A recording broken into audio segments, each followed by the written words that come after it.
Going live. And we are live again for another season or episode of our new weekly live conversations with Kath Hoffman, Captain at Safe Harbor. Hi, Kath. Hi, Kirsten. Glad to be here at Captain's Corner again. Yes. For everyone who hasn't joined us in the past 2 weeks, we are having weekly live conversations all around addiction and recovery. Today, our topic is addiction, understanding the reality of recovery. And I'm Kirsten. I'm the first mate of marketing at Safe Harbor. And yeah, let's dive right in, Kath. We have 3 questions or topics that we want to go through today. The first one is who actually, when we look into recovery, when we chatted about this topic, you said it's always important to look at who wants the recovery, and you told me that grandma story, and so maybe you can share that with our viewers here today. Yes. Yeah. Well, certainly we have lots of cases where a family member or someone who loves someone who's struggling with their addiction, that they phone us and then to find out how to get that person into detox. And our very first piece of the first piece we educate people about is that it's the person with the addiction that has to make the call to detox. They have to be the ones that are looking for detox. And I think for so many families out there, and so many more families out there just stepping into this new world of addiction, it's really frustrating because, of course, they want their loved one to go and get some help, right, Chick and Louie, you're going. This is what you have to do. You have to stop doing this and you have to get to detox. And we know very well that that doesn't work. And I had occasion last year, in 1 week, I had 2 different phone calls from grandmothers who had addicted grandchildren, and they were desperate to get them some help. And in both of their cases, they couldn't understand why they have to wait until that person gets worse before someone can intervene. So what I mean by that is, we don't force people into treatment. That's against people's human rights, and you can't do that. So when I tell that to the grandmas who don't care about such things, because grandmas, they're powerful, man, and they say, well, we have to do something. What can we do? And I say, well, there's nothing you can do really right then, because you can't force them.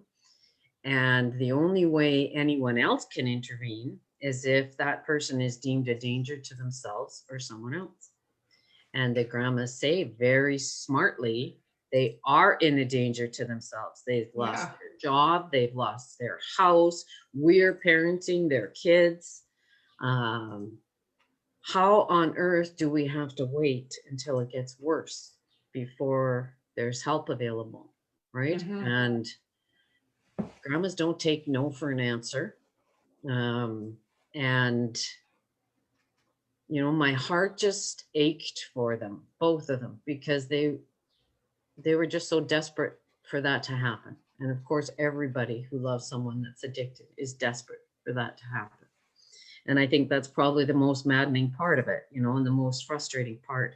But until that person wakes up and looks around and thinks, I'm done, I need a break, I need to stop, I need something, I need help,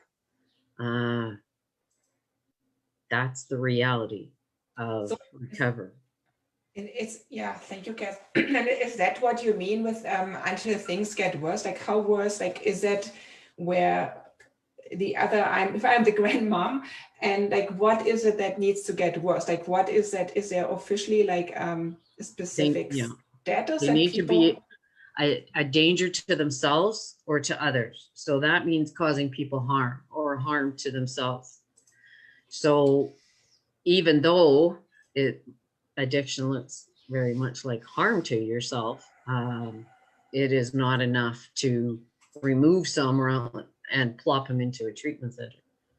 So then grandma has to, she can't take her grandson or granddaughter and just bring him to detox. No, she can't.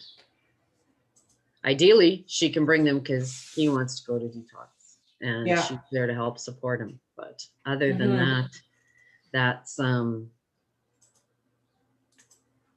it's a certain kind of I wanted to say hell. Yeah. You know? Like, how do you as the mom or the grandma or the brother or the sister or the mother or the father or the friend? That is trauma in itself. Yeah. So we haven't figured that out. We haven't figured that piece out yet. And like, what do we do at such times? And when is someone, what do we do? That's the question of the day for sure. Yeah. So when we look at this reality of recovery, so I think it also, as you mentioned, like, it takes some time maybe that until this person is in a state of where they actually think or agree to go to detox. So are there any, like, what we talked about, like how we are maybe determined to do it, and for me as an outsider, I might not understand why they're not doing it. So, and you had this example of being determined in the morning when you decide to lose weight. So like what is actually happening, like when we... Right. Well, and we human beings can identify changes we want to make in our lives all the time, right? And for me, I wake up in the morning and I go to put my pants on and I can't do them up, and I am determined. I am horrified and determined that this has got to stop and it has to go away, and I have to do something about it right now. And I am determined. I'm very determined in that moment that I'm going to change. So I'm going to stop eating potato chips and Rockets and Smarties, and I am going to walk and eat salad for days on end. And I have made that decision. And then the day will go on and I'll have my sweatpants on. So I have lots of room to breathe in the meantime. And as the stress of the day comes and the work day and it's nighttime and I think, oh, that was a rough day, I better eat some potato chips and Smarties and Rockets to make me feel better, like just like my cigarettes make me feel better. But I do it. It's gone, you see? So it's not going to hit me again until I try my pants on. So I'm going to fall, that's just a simple example. We won't be able to sustain a change, we humans, until it is worse for us to stay here in this place than to go over here. Okay, so another instance of that happened to me just before our call, because my teeth, I have to get my teeth cleaned. I haven't had my teeth cleaned forever. I hate getting my teeth cleaned. I hate it. So I put it off and I put it off and I put it off. And then today when I was practicing in front of my camera to see how I looked, I thought, I got stains on my teeth. Now it's worse for me to stay here with these teeth than to go here to the dentist and get this done finally. Hoffman doorknob, right? So that's piddly little examples. Yes. But it is the same sort of cycle of change that people go through. Like they'll wake up on that mat in the shelter and think, I'm going to detox. I'm tired. I need a rest. I don't want to live like this anymore. I'm done. That's why that first point of recovery for our shelter staff is to grab Buddy's hand and get him over to detox and say, okay, let's go, right?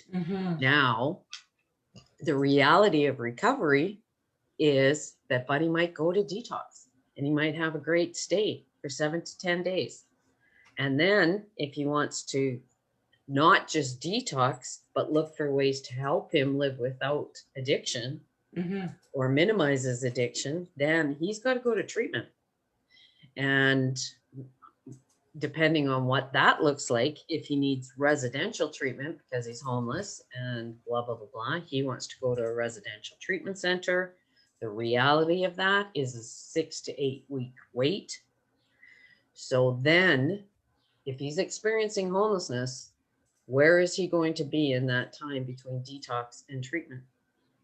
Now, if he can hang on to his recovery, got a great option at Mustard Seed, who serve more of the sober crowd in their shelter. So we can refer him to that shelter where he can be supported.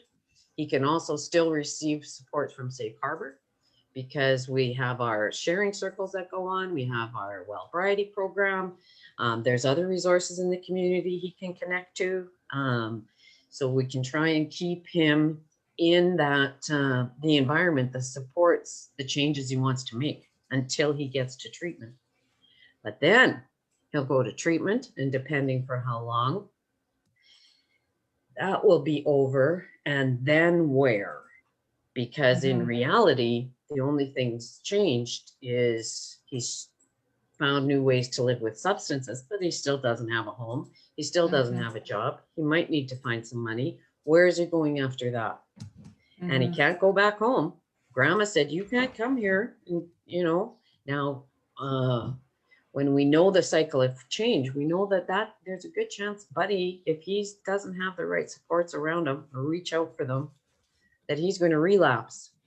And that's me on my couch eating those chips at the end of the night because it's not so big anymore. It's not right in front of me so hard and big anymore, right? And for him too, he might think, okay, I'm all right. And maybe I could just use a little bit. And typically, that's actually when we lose a lot of people to overdoses, because people think that they can go to use the same amount of the dope they were using before, which can actually kill them because their tolerance is gone up or down, right? So it's a really precarious time. And I know in treatment centers, they always let people know that, you know, that's part of relapse prevention. You know, so it's another harm reduction strategy. Like, you don't want to, if you're going to fall back here, don't fall back to where you were, because you won't make it. And lots of people die that way. So there's lots of realities in that path of recovery. And that gap in service can, yeah, so what I was going to say is that gap in services is one of those reasons, but not the only one. It always depends on what Buddy can do to have those wraparound supports around him while he's waiting. Doesn't have to be, you know, he can go to outpatient counseling. There's things he can do in the meantime. Just needs to be able to, you know, that's why we want to stay connected to those guys as best we can all the way through that process, and know they're always welcome. You know, it's really hard on the staff. I know we've had lots of times where Buddy's gotten up off the shelter mat, he's gone to detox, he's gone to treatment, he comes back and he's looking so great and everybody's so happy for him, right? And then 3 weeks later, we'll see him again in the shelter and he's intoxicated, right? And for the staff there, well, they know only to show, hey, good to see you, come on back in, rather than, oh no, because Buddy's already filled with oh no. And if he sees that from us, he's going to hesitate to come back, right? So our staff really have to just say, hey, it's good to see you, I'm glad you came back, and we start again, you know? And that's okay. And for those grandmas, I just wanted to ask, how can the grandma stay connected? What does that mean? Yeah, for the grandmas and for all of all of those people that are in that place right now, and I know there are many of you. I know there are many of you. You get to the point like this is, you know, right now I have 3 very dear friends to me that have adult children who are in that cycle of addiction. And for a couple of them, well, this is new territory. And that's, you know, I see them struggle with, okay, how do I support them? This is my kid. Like, if I don't give him money for rent, he's going to have to go to the shelter. My kid is going to have to go to the shelter. How is that possible when I'm a parent living here in Red Deer? Why is my kid have to go to a shelter? And he has to go to a shelter because he's not using his rent money for rent.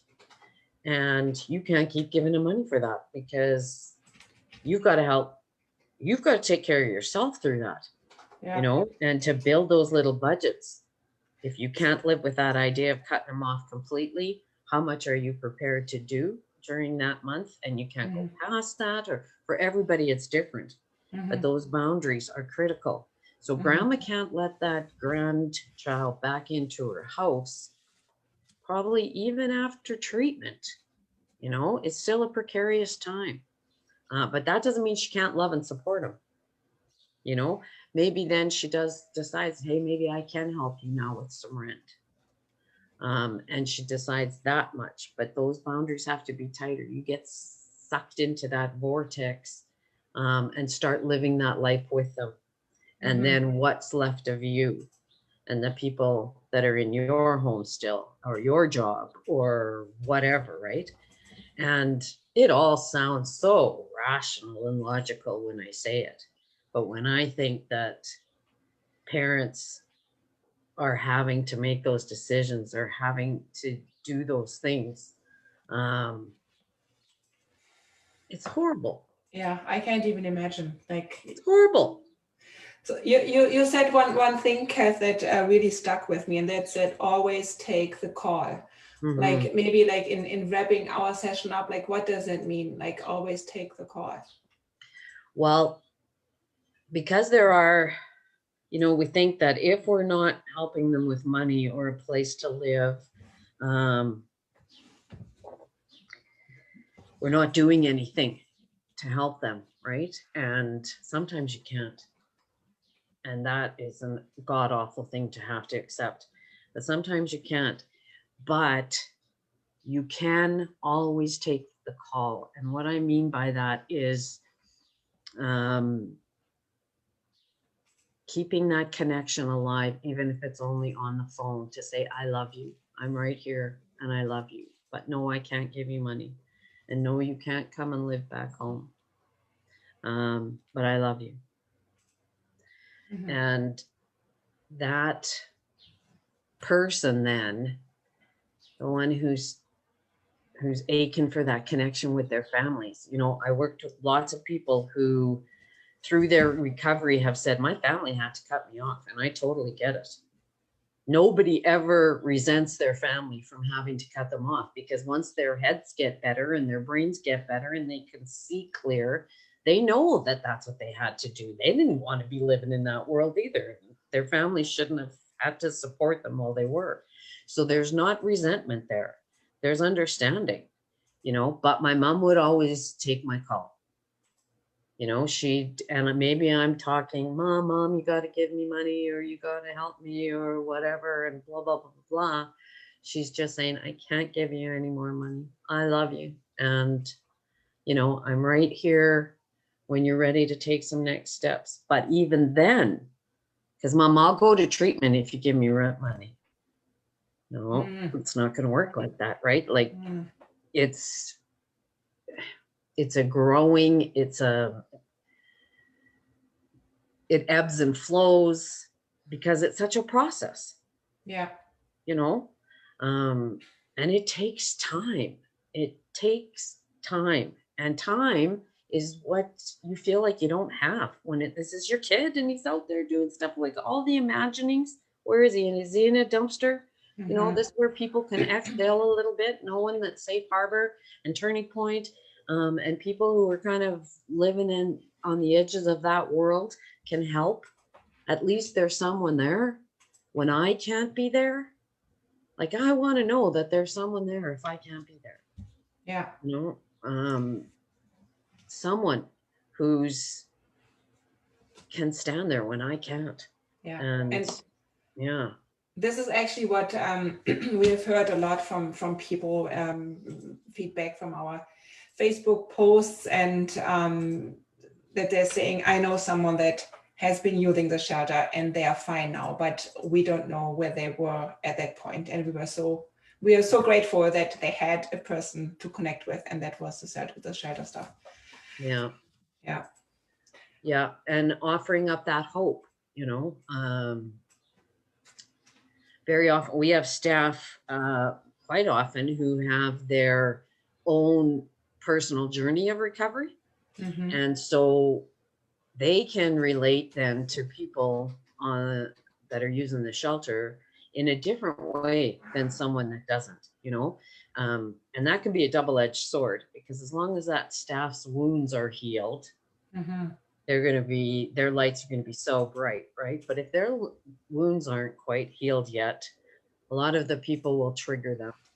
You know, Yes. their behaviors will trigger them, and we'll start to hear stuff from staff like that. Well, this guy doesn't deserve to be here, you know, and he's been here, right? And then we know, okay, this is about the staff. This is not about Buddy. And what's poking you about this, right? And so it's a real opportunity for staff awareness and finding out, okay, yeah, that guy triggered me, you know, because lots of people get into work in this field because they had a family member that had an addiction. They've always wanted to help. They wanted to make a difference, you know, and then, like I said, if that wound's not healed and this guy starts doing a behavior that triggers you to what your uncle did when he was drunk or whatever, you're going to be mad right away at that guy. Yeah. Yeah. Right. So it's, oh yeah, this is still in me. This still needs some healing myself, right? Because our services can't be something someone deserves, especially when they're basic human needs. That's right. And I think this is maybe to wrap this session up, like, is also a good way for us to reflect when we react in a certain way. Like, is that connected to something that we have experienced or an experience that we had like with someone else? Reflecting on, like, where is that coming from, and why am I thinking that way, and why am I maybe not open, or like that, so that I'm able to reflect and like be open-minded and to look into how can I actually help this person. And for those grandmas or those loved ones, one of the things that you can do while it feels like you're doing nothing is to educate yourself. You know, look up addiction. There's some great TED Talks on addiction. There's so many great things that are happening with brain science and addiction. There is a new way of understanding addiction, and it has very little to do with willpower and choice, but rather, how is your brain functioning in stress and toxic stress? You know, stress is not necessarily a bad thing. Stress motivates us. You know, I do my best work before the deadline, right? I know. The adrenaline comes. Let's go. Right? Yeah. So it can be a really good thing, but toxic stress, it starts manifesting itself in our bodies in different ways, right? So yeah, that self-awareness, certainly get on the computer, start looking, listening, get ready to open your mind and think about how are you responding to this one with the addiction, you know? Yeah. Because boy, you'd want, you know, if it was my daughter, I'd just want to grab her and shake her and what the hell's the matter with you, you know? And that's what we always want to say is, what's the matter with them? But really, the question to ask is, what's happened to them? What's driving this? What's going on, and how am I responding to it? And yeah, it's tough. Reach out to your friends. Yeah. Awesome. Oh, Thank you yeah. very much, Kath. I think this was a great great view into the reality of recovery, what we can do, how the cycle works, and that it's not as easy as starting a diet, or maybe it is the same. I don't know. I don't know, And but I'm gonna go eat some chips and think yeah, about let's it. eat some chips. Yeah. Yeah, and awesome. So thank you very much. This was our third session for today, the reality of recovery, and we will be back next week with a new topic. And thank you very much for everyone who watched today. If you have any questions, please comment below. And we will also start a YouTube channel. So if you didn't have the chance to watch one of those sessions live or want to go back at one point, we will be having a library of all of our live videos on YouTube shortly for you. And that's it. Kath, thank you very much. Steady as she goes. Steady as she goes. Bye. Bye.